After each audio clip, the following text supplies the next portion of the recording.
ونشهد أن لا إله إلا الله وحده لا شريك له ونشهد أن سيدنا ونبينا وحبيبنا ومولانا محمدا عبده ورسوله أما بعد فأعوذ بالله من الشيطان الرجيم بسم الله الرحمن الرحيم قال الله تبارك وتعالى في القرآن المجيد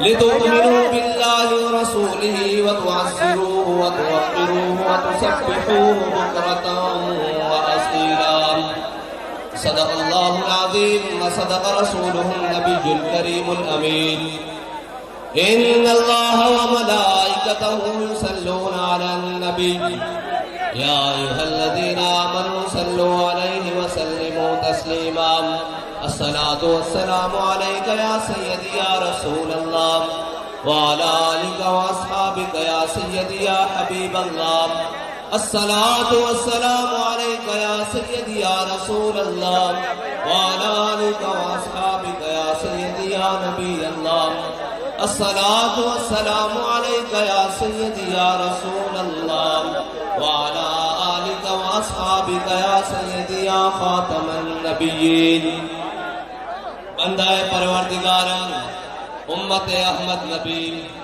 دوستار چار یارم تابع اولاد علی مذہب حنفی ادارم ملت حضرت خلیل خاک پائے غوث اعظم زیر سایہ ہر ولی صدیق اکس حسن کمال محمد است فاروق ذل جاہ جلال محمد است عثمان ضیاء شمع جمال محمد است حیدر بہار باغ خصال محمد است صلی اللہ تعالی علیہ وسلم لوح بھی تو قلم بھی تو تیرا وجود الکتاب گنبد آبگی نرنگ تیرے محیط میں حباب عالم آب و خاک میں تیرے ظہور سے فروغ ذرہ ریگ کو دیا تو نے طلوع آفتاب شوکت سنجر و سلیم تیرے جلال کی نمود فقر جنید و بایزید تیرا جمال بے نقاب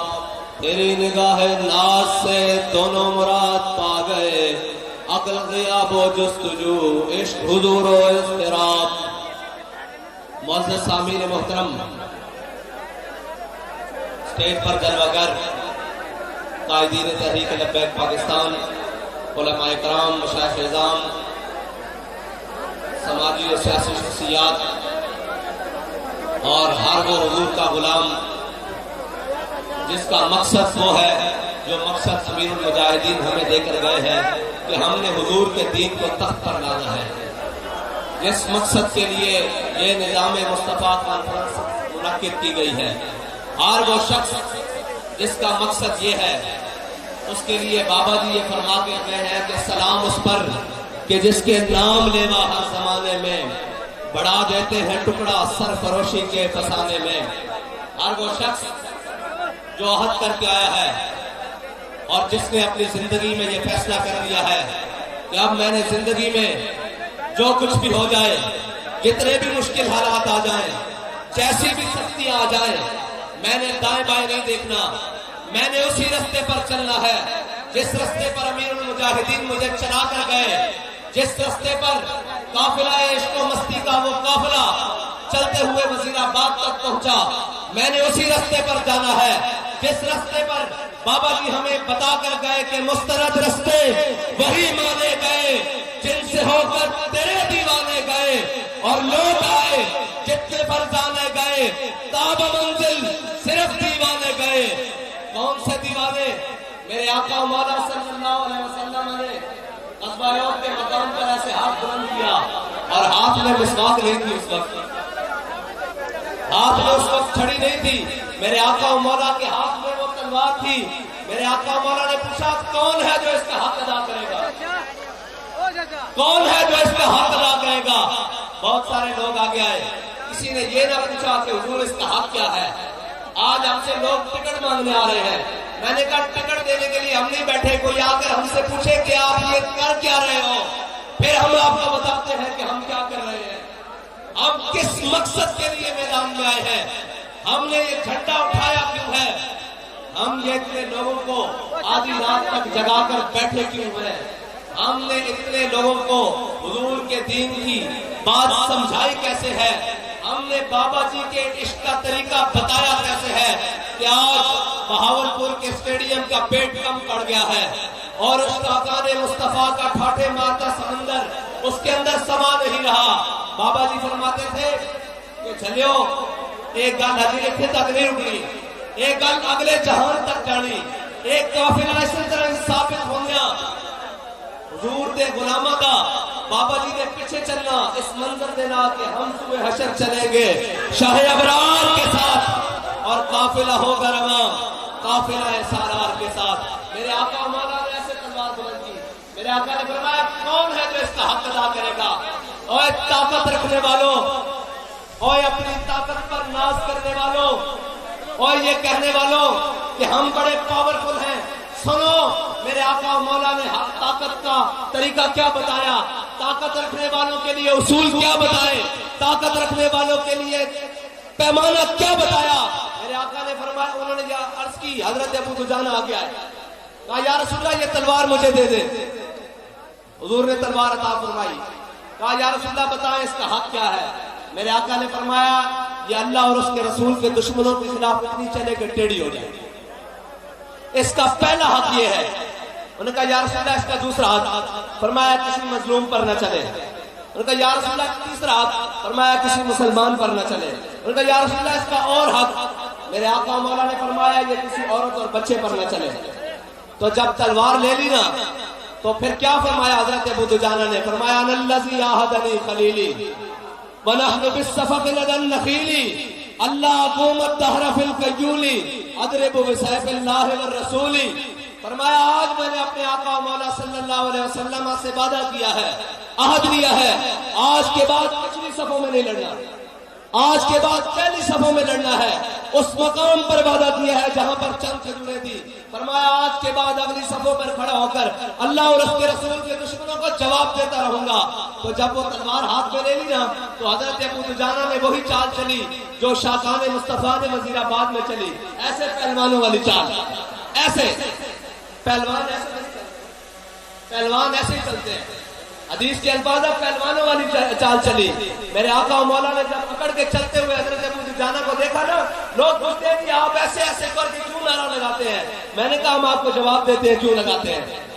حضرت ابو دجانہ کو جب ایسے چال کرتے دیکھا نا تو میرے آقا مولا نے فرمایا اللہ کو یہ چال بڑی ناپسند ہے، یہ متکبرانہ چال، یہ چوڑے ہو کے چلنا، یہ سینہ نکال کے چلنا اللہ کو بڑا ناپسند ہے، لیکن میرے دشمنوں کے سامنے پسند ہے۔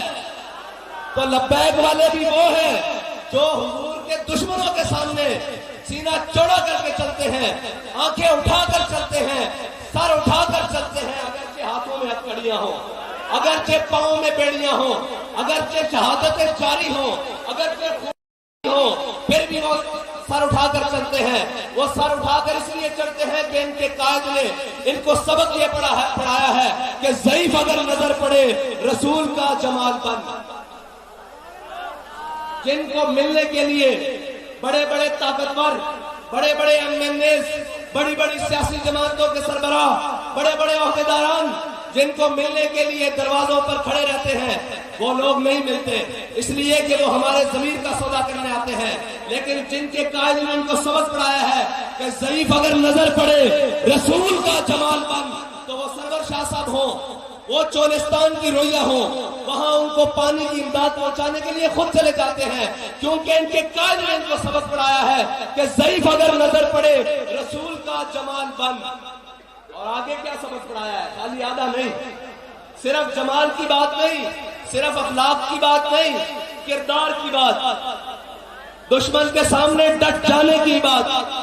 کہا ضعیف اگر نظر پڑے، اگر کسی کمزور کو دیکھ لو اس کی مدد کو پہنچو، اگر کوئی غیر مسلم بھی ہو اس کے گھر چل جائیں، لبیک والے سب سے پہلے اس کے دروازے پر پہنچے، کرونا کی وبا آ جائے، لوگ فاقوں سے مرنے لگے، لبیک والے ان کے گھروں میں رات کے اندھیرے میں راشن پہنچائیں، چولستان میں جب پیاس کی جناب آندھیاں چلے اور انسانیت سسکتی ہو، لبیک والے ان کے گھروں پر، ان کے دروازوں پر جانے کے لیے تیار ہو، جہاں وہاں جناب اے سی والی گاڑیاں بھی نہ کام ہو جائے, وہاں لبیک والوں کے جذبے کام کرے. کیا کہا؟ ضعیف اگر نظر پڑے رسول کا جمال بن. اور آگے کیا کہا؟ ظالم اگر آئے نظر قہر ذوالجلال بن. اور اگر کسی ظالم کے سامنے آ جائے بات تو وہ پھر چاروں طرف سے گھیرے ہوئے ہوگی ہو, وہ جناب اپنے ظلم و ستم کے عروج پر ہو, اپنے جناب سختیوں کی پابندیوں کی پچھاڑ کر دے, پھر بھی یہ کہتے ہیں کہ نہیں, ظالم اگر آئے نظر قہر ذوالجلال بن. اور یہ لوگ کہتے ہیں کہ فلاں سے ایڈجسٹمنٹ ہو گئی ہے, فلاں سے ایڈجسٹمنٹ ہو گئی ہے, فلاں سے 20 سیٹیں لے لی ہیں. میں نے کہا شرم نہیں آتی تمہیں یہ باتیں کرتے ہوئے؟ ہم تو یہ قسم کھا چکے ہیں کہ مر ہی جاؤں جو اس در سے جاؤں, 2 قدم کیا بچے بیمار غم, قرب مسیحا چھوڑ کر تم کہتے ہو سیٹیں لے کر. میں نے کہا تم اگر ہمارے نظریے پر سودا کرنے کے لیے وزارت عظمیٰ کی سیٹ لے آؤ, اس سے بھی بڑی کوئی چیز لے آؤ, ہم ساری چیزوں کو اپنے پاؤں کی ٹھوکر پر رکھتے ہیں, کیونکہ ہم یہ قسم کھا چکے ہیں کہ کروں تیرے نام پہ جاؤں فدا, نہ بس ایک جاؤں تو جہاں فدا, تو جہاں سے بھی نہیں جی بھرا, کروں کیا کروڑوں جہاں نہیں.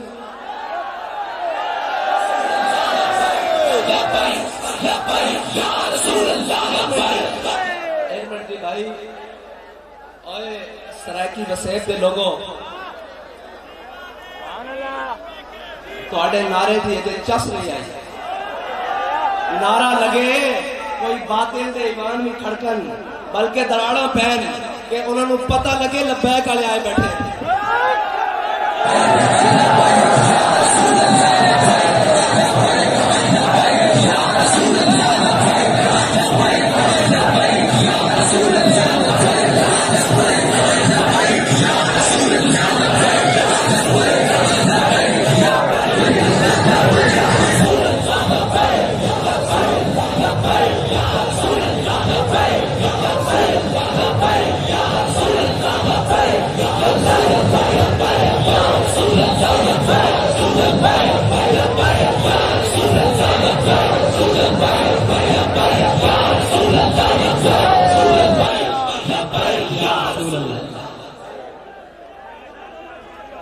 اے صرف نعرہ نہیں ہے, اے لبیک یا رسول اللہ صرف نعرہ نہیں ہے, اے او تلوار تیر تے نیزے جڑے کفر دے سینے وچ پیوست ہوندے نے.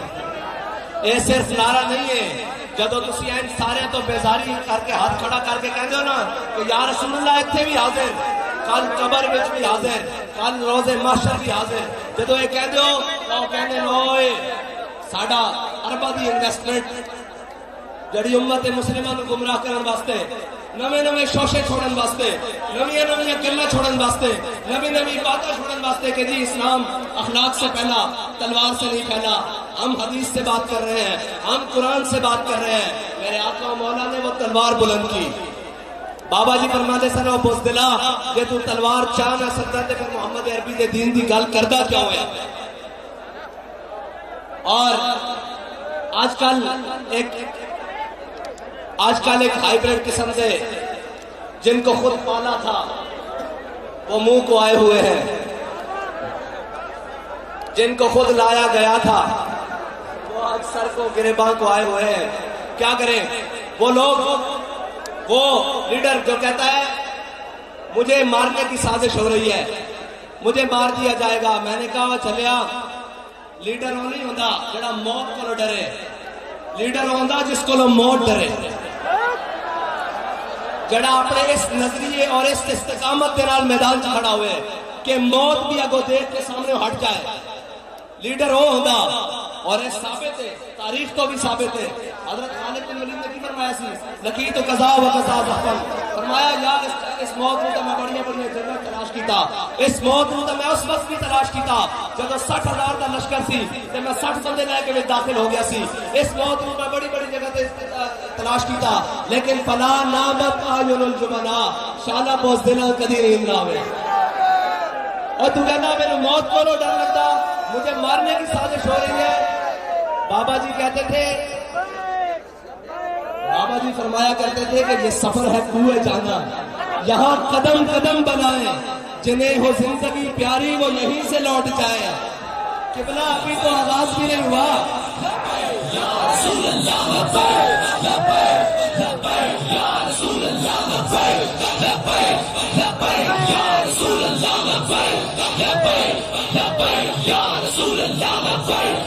لبیک لبیک یا رسول اللہ لبیک لبیک لبیک یا رسول اللہ لبیک لبیک لبیک یا رسول اللہ لبیک لبیک لبیک یا رسول اللہ لبیک لبیک لبیک یا رسول اللہ لبیک لبیک لبیک یا رسول اللہ لبیک لبیک لبیک یا لبیک لبیک یا رسول اللہ لبیک لبیک لبیک یا رسول اللہ لبیک لبیک لبیک یا رسول اللہ لبیک لبیک لبیک یا رسول اللہ لبیک لبیک لبیک یا رسول اللہ لبیک لبیک لبیک یا رسول اللہ لبیک لبیک لبیک یا رسول اللہ لبیک. اور وہ چلا تھا تحریک لبیک کو کلعدم کرنے کے لیے. میں نے کہا تم ساروں نے زور لگایا, ایڑی چوٹی کا زور لگایا, تم سے تحریک لبیک کلعدم کیا تحریک لبیک کی تا کا ایک نقطہ بھی نہ ہٹ سکا, اور تم یہ کہتے ہو کہ تمہاری حکومت ایک خط سے گر گئی. تو بابا جی کہا کرتے تھے کہ کافر کی موت سے بھی نرستا ہو جس کا دل, کہتا ہے کون اسے مسلمان کی موت مر. اور اے بابا, خطوں سے حکومتیں نہیں گرتی ہوتی, خط لکھے جاتے رہے, لکھے جاتے رہیں گے, خط آتے بھی رہیں گے, خط جاتے بھی رہیں گے. میں آپ کو بتاتا ہوں خط کیسے نہیں لکھے گئے. تاریخ موجود ہے کہ خط بہت سارے لکھے گئے. حضرت کعب بن مالک رضی اللہ تعالیٰ عنہ حضور سید عالم صلی اللہ علیہ وسلم ان سے غزوہ تبوک میں پیچھے رہ جانے کی وجہ سے ناراض ہو گئے. حضرت کعب بن مالک کو ہرقل روم نے خط لکھا. اس نے لکھا, حضرت کعب بن مالک گھر آئے تو آپ کے غلام نے آپ کو خط دیا. اس میں لکھا ہوا تھا کہ میں نے سنا ہے تیرے آقا و مولا صلی اللہ علیہ وسلم تجھ سے ناراض ہے, میں تجھے دعوت دیتا ہوں, آجا آدھے روم کی بادشاہی لے لے, آدھا بادشاہ تو بن جا, آدھا میں بن جاتا ہوں, آدھے روم کی بادشاہی دیتا ہوں, اپنے آقا و مولا کا دامن چھوڑ دے. حضرت کعب بن مالک نے خط پڑھا اور بند کیا, اور جا کر کسی طاق میں نہیں رکھا, کسی الماری میں نہیں رکھا, کسی محفوظ مقام پر نہیں رکھا, بلکہ اس خط کو اٹھایا اور جلتے ہوئے تندور میں ڈالا. فرمایا کبھی دل میں بھی خیال نہ آئے کہ حضور کا دامن چھوڑ کر میں ان کے ساتھ جا ملوں. یہ ہے خط. اور تو کہتا ہے مجھے خط لکھا گیا. خط تاریخ میں یوسف بن تاشفین کو بھی لکھا, الفاسو نے لکھا. اس نے کہا ہے میں نے سنا ہے کہ میں وہ فوج لے کر آ رہا ہوں, وہ جیش لے کر آ رہا ہوں جس کے اندر اتنے ہی سپاہی ہیں, اگر آسمان کے فرشتے بھی تیری مدد کو اتر آئے تو تجھے وہ اس سے نہیں بچا سکتے. تو حضرت یوسف بن تاشفین نے اپنے مشیر کو کہا کہ اس کو جواب دو. جب وہ جواب دینے کے لیے کھڑے, حضرت یوسف بن تاشفین کے مشیر نے اس کو جواب دیا تو اس کے اندر لکھا کہ جناب ہم بڑے مسلمان ہیں, ہم موت سے نہیں ڈرتے, ہم فلاں. تو حضرت یوسف بن تاشفین نے کہا وہ جواب مجھے دکھاؤ. وہ جواب بڑا لمبا چوڑا تھا.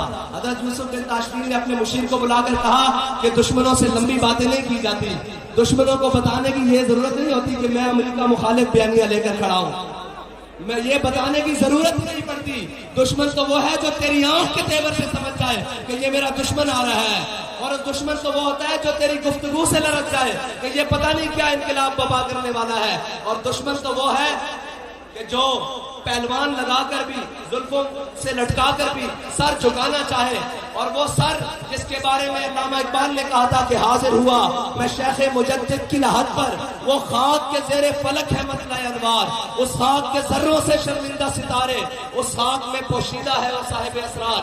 گردن نہ جھکی جس کی جہانگیر کے آگے, جس کے نفس کرم سے ہے گرمی آرار. یہ چاہتا ہمیں جھکانے کے لیے, یہ آیا تھا ہمیں جھکانے کے لیے. اور شکست دیکھیے کہ ہم تو اس نگاہ ولایت کے پروردہ تھے.